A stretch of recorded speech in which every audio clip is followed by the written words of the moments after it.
বাঙালিদের মিষ্টির তালিকায় প্রথমেই যে মিষ্টির নামটা উঠে আসে সেটা হলো রসগোল্লা। আজকে আমি রসগোল্লার একটা রেসিপি শেয়ার করছি। অনেকেই হয়তো মনে করেন রসগোল্লা বানানো ভীষণই কঠিন একটা কাজ, কিন্তু তা একেবারেই নয়। প্রত্যেকটা স্টেপ যদি পারফেক্টলি আপনারা ফলো করেন তাহলে কিন্তু রসগোল্লা একদম পারফেক্ট তৈরি হবে, একদম দোকানের মতন তৈরি হবে। আজকে আমি শেয়ার করছি লাল রসগোল্লার রেসিপি বা কড়া পাকের রসগোল্লার রেসিপি। এই কড়া পাকের রসগোল্লা বা লাল রসগোল্লা নৈহাটির ভাটপাড়া বা ভট্টপল্লীতে ভীষণই জনপ্রিয়। আমার মামার বাড়ি ভাটপাড়া বা ভট্টপল্লী। ছোটবেলা থেকেই এই লাল রসগোল্লা আমার পছন্দের মিষ্টির তালিকায় প্রথম সারিতেই রয়েছে। আসুন তাহলে শুরু করা যাক আজকের ভিডিওটা। প্রথমে আমরা ছানা কাটিয়ে নেব। তার জন্য একটা কড়াইয়ের মধ্যে দিয়ে দিলাম 2 থেকে 3 চামচ মতন জল। জল যদি এইভাবে পাত্রের মধ্যে দিয়ে নেওয়ার পর দুধ জাল দেওয়া হয় তাহলে দুধ কখনোই নিচে লেগে যায় না। এবার আমি এরই মধ্যে দিয়ে দিচ্ছি 1 লিটার ফুল ক্রিম মিল্ক। যে কোনো মিষ্টি পারফেক্ট বানানোর জন্য সবসময় চেষ্টা করবেন খাঁটি গরুর দুধ নেওয়ার, অথবা মোষের দুধ দিয়েও বানানো যায়, অথবা ফুল ক্রিম দুধ ব্যবহার করার। টোন মিল্কে কিন্তু মিষ্টি খুব একটা ভালো হয় না। আচ্ছা, এবার আমি দুধটা জাল দিতে বসিয়ে দিলাম একদম হাই ফ্লেমে। দুধটা জাল হোক ততক্ষণে আমি একটা পাত্রের মধ্যে নিয়ে নিচ্ছি 2 টেবিল চামচ ভিনিগার। ভিনিগার বলতে আমরা যে হোয়াইট ভিনিগার নর্মালি চাইনিজ রান্নায় ইউজ করি সেই ভিনিগার ব্যবহার করছি। ওর সাথে আমি 2 টেবিল চামচ জল দিয়ে দিলাম। ভিনিগার আর জলের রেশিওটা 1:1 রাখতে হবে, অর্থাৎ 2 চামচ ভিনিগারের জন্য 2 চামচ জল প্রয়োজন হবে। ভিনিগার আর জলটা আমি মিশিয়ে নিলাম। ভিনিগার আর জলটা মিশিয়ে সাইডে সরিয়ে রেখেছি। অপরদিকে দেখুন দুধে জাল চলে এসেছে বা বয়েল চলে এসেছে। আমি গ্যাসের ফ্লেমটাকে এই পর্যায়ে অফ করে দেবো। কখনোই মিষ্টি বানানোর জন্য ছানা যখন কাটাবেন তখন গ্যাসের ফ্লেম অন করে ছানা কাটাবেন না। গ্যাসের ফ্লেম অফ করে দেওয়ার পর তারপর ছানাটা কাটাতে হবে। দেখুন আমি ছানাটা কাটানোর আগে 5 থেকে 10 সেকেন্ড মতন একটু নাড়াচাড়া করে ধোয়া ওঠা গরম ভাবটা কমিয়ে নিলাম। এখন আমি ডাইলুটেড ভিনিগারটা দিয়ে দিচ্ছি। কখনোই সরাসরি ভিনিগার কিংবা পাতিলেবুর রস আপনারা দুধের মধ্যে দিয়ে ছানা কাটাবেন না, তাহলে ছানাটা কিন্তু শক্ত হয়ে যাবে। এইভাবে জল আর ভিনিগার বা পাতিলেবুর রস ডাইলুট করে নিয়ে তবেই কিন্তু ছানাটা কাটাতে হবে। আচ্ছা, আমি অল্প অল্প করে দিয়ে ছানাটা কাটিয়ে নিচ্ছি, আর গ্যাসের ফ্লেম কিন্তু অবশ্যই অফ রাখতে হবে। তবে চাইলে আপনারা টক দই দিয়েও কিন্তু ছানা কাটাতে পারেন। টক দই দিয়ে কিভাবে ছানা কাটাতে হয় এর আগে একটা মিষ্টি রেসিপিতে আমি শেয়ার করেছিলাম, লিঙ্কটা ডেসক্রিপশন বক্সে দিয়ে দেবো, আপনারা প্লিজ একবার চেক করে নেবেন। টক দই দিয়ে ছানা কাটালেও কিন্তু ছানাটা খুব ভালো সফট হয়, আর ছানাটা একটু পরিমাণেও বেশি পাওয়া যায়।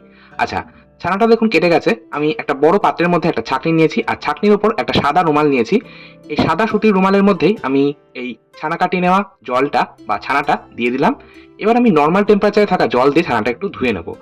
আর যেহেতু এটা গরমকাল, তাই নর্মাল টেম্পারেচারে থাকা জল ইউজ করছি, কারণ এই সময় জলের টেম্পারেচারটা কিন্তু বেশ গরমই থাকে। যদি আপনারা শীতকালে এই মিষ্টি বানান সেক্ষেত্রে অবশ্যই হালকা গরম জল দিয়ে এই ছানাটা ধুয়ে নেবেন, কারণ সরাসরি যদি ঠান্ডা জল দেওয়া হয় গরম ছানার উপর তাহলে ছানা কিন্তু শক্ত হয়ে যাবে।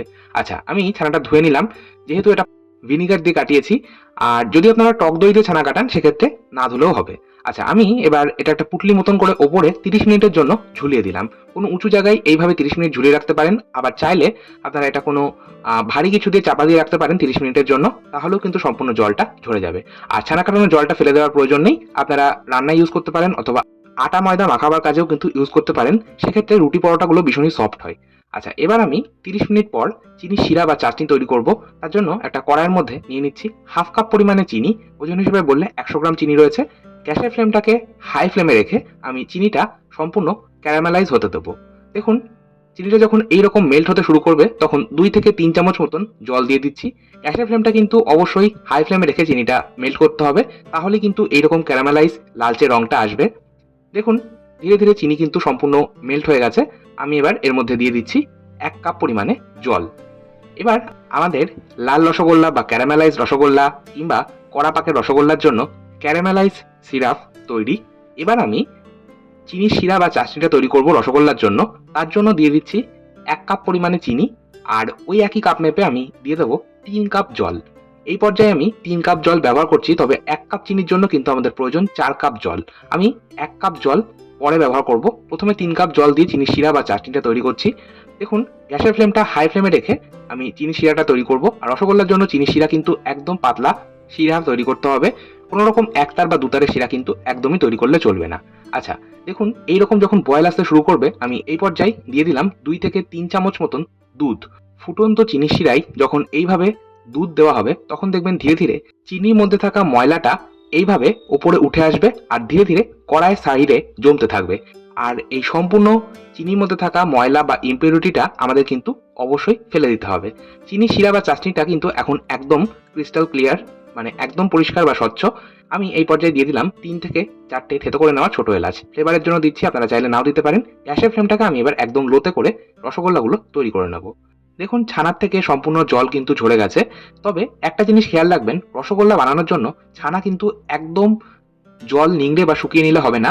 আ ছানার মধ্যে একটু জলীয় ভাব বা ময়েশ্চার থাকাটা কিন্তু ভীষণ জরুরি। ছানা যদি একদম শুকিয়ে কাঠ হয়ে যায় তাহলে কিন্তু কখনোই রসগোল্লা পারফেক্ট হবে না। আর ছানার জলটা ঝরানোর সময় কিন্তু ৩০ থেকে ৩৫ মিনিট রাখলেই হবে। মানে খুব বেশি সময় ধরে ছানার জল ঝরাবার প্রয়োজন নেই। আচ্ছা, ছানাটা আমি ১ম এ হাত দিয়ে ভেঙে নিলাম। ছানার মধ্যে যে বড় গুটলি বা বড় লাম্পস রয়েছে সেগুলো একটু ভেঙে নিলাম। এবার আমি দিয়ে দিলাম ১/২ চা চামচ কর্নফ্লোর। কর্নফ্লোরের পরিবর্তে আপনারা অ্যারারুট ব্যবহার করতে পারেন। তবে ময়দা ব্যবহার করবেন না। ময়দা ব্যবহার করলে রসগোল্লা কিন্তু ভালো হয় না। আপনারা চেষ্টা করবেন কর্নফ্লোর অথবা অ্যারারুট ব্যবহার করে এই ছানাটা মেখে নেওয়ার। মোটামুটি ৭ থেকে ৮ মিনিট ছানাটা মাখতে হবে। খুব বেশি সময় ধরে হাতের তালু দিয়ে ঠেসে, ঠেসে ছানাটা কিন্তু মাখতে যাবেন না। ম্যাক্সিমাম ৭ থেকে ৮ মিনিট ছানাটা মাখলেই হবে। আর যদি ছানা বেশি সময় ধরে মাখা হয় তাহলে ছানার মধ্যে থাকা ঘিটা কিন্তু রিলিজ হয়ে যাবে। আর তখন রসগোল্লাটা পারফেক্ট হবে না। আর দেখুন ছানাটা মাখা হয়ে গেছে বুঝবেন কিভাবে? যখন এইভাবে থালার থেকে আর হাতের থেকে সম্পূর্ণ ছানাটা ছেড়ে আসবে আর একটা মসৃণ ডোয়ে পরিণত হবে, তখন বুঝতে হবে ছানাটা মাখা হয়ে গেছে। আচ্ছা, এবার আমি রসগোল্লাগুলো গড়ে নিচ্ছি। রসগোল্লাগুলোর সাইজ কিন্তু আমি খুব বেশি বড় রাখছি না। যেমন নরমালি দোকানে স্ট্যান্ডার্ড সাইজ রাখা হয় সেরকমই রাখছি। আপনারা আপনাদের ইচ্ছা মতন অবশ্যই সাইজ ছোট বা বড় করে নিতে পারেন। আচ্ছা, এবার আমি বলগুলো গড়ে নিচ্ছি। হাতের তালুর উপর প্রেস করে গোল শেপ দিয়ে নিতে হবে। আর রসগোল্লাগুলো গড়ার সময় খেয়াল রাখবেন কোনো রকম ক্র্যাক যেন থেকে না যায়। যদি রসগোল্লার গায়ে কোনো ক্র্যাক বা ফাটা থেকে যায় তাহলে কিন্তু রসে দেওয়ার পর ছানাগুলো বা ছানার বলগুলো সম্পূর্ণ ভেঙে যাবে। আচ্ছা, আমি গ্যাসের ফ্লেমটাকে এবার হাই ফ্লেমে করে নিলাম। এতক্ষণ লো ফ্লেমে ছিল কারণ আমি রসগোল্লাটা তৈরি করছিলাম। এবার আমি গ্যাসের ফ্লেমটাকে হাই ফ্লেমে করে চিনি শিরা বা চাশনিতে একটা বয়েল আসলেই রসগোল্লাগুলো একদম কড়াইয়ের মাঝ বরাবর ছেড়ে দিচ্ছি। দেখুন একদম ফুটন্ত গরম চিনি শিরাতেই কিন্তু রসগোল্লাগুলো ছাড়তে হবে। তবে রসগোল্লাগুলো যখন চিনি শিরার মধ্যে ছাড়ছি তখন গ্যাসের ফ্লেমটাকে আমি মিডিয়ামে করে নিয়েছিলাম। একদম ফুটন্ত শিরার মধ্যে মানে হাই ফ্লেমে রসগোল্লাগুলো না ছাড়াই ভালো, ভেঙে যাওয়ার সম্ভাবনা থাকে। গ্যাসের ফ্লেমটাকে মিডিয়ামে করে রসগোল্লাগুলো ছেড়ে দেওয়ার পর গ্যাসের ফ্লেমটা একদম হাই ফ্লেমে করে কভার করে ১০ মিনিট আমি এটা ফুটিয়ে নিলাম। দেখুন ১০ মিনিটের মধ্যেই কিন্তু রসগোল্লা আমাদের হাফ ডান হয়ে যায়। আর এই ১০ মিনিটের মধ্যে আমি ঢাকা চাপা বা কভার কিন্তু একবারও সরাইনি। ১০ মিনিট পর ঢাকা চাপা সরিয়ে নিয়েছি। দেখুন রসগোল্লাগুলো কিন্তু আমাদের মোটামুটি তৈরি। এই পর্যায়ে আমি দিয়ে দিলাম আরো ১ কাপ গরম জল। আর এখানে কিন্তু অবশ্যই গরম জল ব্যবহার করতে হবে। ঠান্ডা জল ব্যবহার করলে এক্কেবারেই হবে না। দেখুন আমি আগেই বলেছিলাম আমার ১ কাপ চিনির জন্য ৪ কাপ জল প্রয়োজন। ১ম এ ৩ কাপ ব্যবহার করেছিলাম, তাই এই পর্যায়ে আরো ১ কাপ গরম জল ব্যবহার করলাম। আচ্ছা, খুব হালকা হাতে একটা চামচের সাহায্যে রসগোল্লার গায়ে টাচ না করে আমি একটু ঘুরিয়ে দিলাম যাতে রসগোল্লাগুলো একটু উপর নিচ হয়ে যায়। তারপর আবারও কভার করে মিডিয়াম ফ্লেমে ৫ মিনিট এটা আমি কুক করলাম। আমাদের রসগোল্লা একদম তৈরি। রসগোল্লাটা আমি চেক করছি, দেখুন একটা গ্লাসের মধ্যে নরমাল জল নিয়েছি। একটা রসগোল্লা আমি জলের মধ্যে ছেড়ে দিলাম। দেখুন রসগোল্লাটা একদম জলের নিচে চলে গেছে। তার মানে রসগোল্লার মধ্যে রস ভালোভাবে ঢুকে গেছে আর রসগোল্লাটা কিন্তু একদম পারফেক্টলি কুক হয়েছে। এবার আমি সম্পূর্ণ ৬ ঘন্টা পর আপনাদের দেখাচ্ছি। দেখুন বেস্ট রেজাল্ট যদি পেতে চান তাহলে ওভারনাইট রাখতে হবে রসগোল্লাগুলো এইভাবে চিনি শিরার মধ্যে ডুবিয়ে। যদি হাতে সময় কম থাকে অন্তত ৪ ঘন্টা আপনারা চিনি শিরার মধ্যে রসগোল্লাগুলো এইভাবে ডুবিয়ে রাখবেন। তাহলে রসগোল্লার মধ্যে রসটা ভালো মতন ঢুকে যাবে। এবার আমি ৬ ঘন্টা পর আপনাদের দেখাচ্ছি। দেখুন রসগোল্লাগুলো একদম পারফেক্ট হয়েছে। আপনারাও এইভাবে বাড়িতে বানান। আশা করছি আপনাদের প্রত্যেকের কিন্তু পারফেক্ট রসগোল্লা তৈরি হবে। আজকের মতো এই পর্যন্তই। আবার চলে আসবো নতুন কোনো ভিডিও নিয়ে। আপনারাও ভালো থাকুন, সুস্থ থাকুন।